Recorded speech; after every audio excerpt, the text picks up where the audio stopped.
বহু বছর পরে, অনেক বছর পরে আমি একটা ভিডিও বানাচ্ছি।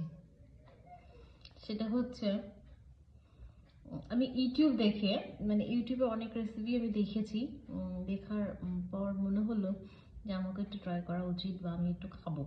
সেটা হচ্ছে মুরগির ছাট।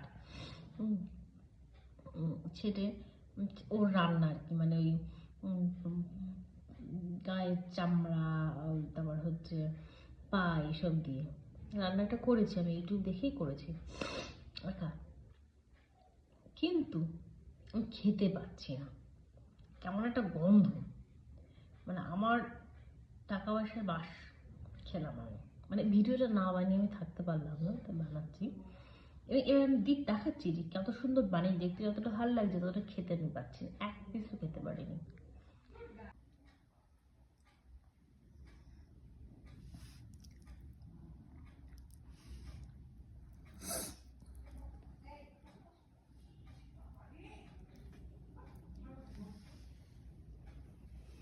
ভাত কটা খেয়ে ফেলেছি, কিন্তু এইগুলো খাওয়া হয়নি। মানে আমি এই ভিডিওটা এই জন্য বানাচ্ছি, বা আমি সবাইকে মেসেজ দিতে চাই, সেটা হচ্ছে যেমনটা আমরা দেখি ইউটিউবে বা সোশ্যাল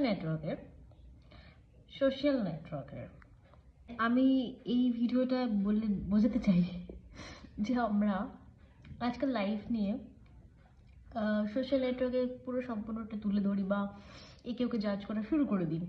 এরকম চকচক ঝকঝক দেখাচ্ছে, তার মানে ওয়াও, খুব সুন্দর আছে বা সুন্দর লাইফ লিড করছে বা কিছু একটা সামথিং। এরকমটা না। মানে আমার মধ্য কথা হচ্ছে, আমি যেমন এই যে, মানে আমি এতগুলো ইউটিউব দেখি বা অনেক দিন দেখি, চলো আমি আজকে ট্রাই করব। রীতিমতো আমার টাকার শ্রাদ্ধ, আমার সময় নষ্ট, উল্টে খেতেও পারলাম না, আর বাড়ির কোনো সদস্যই এইটা ছবি না বলে দিয়েছে।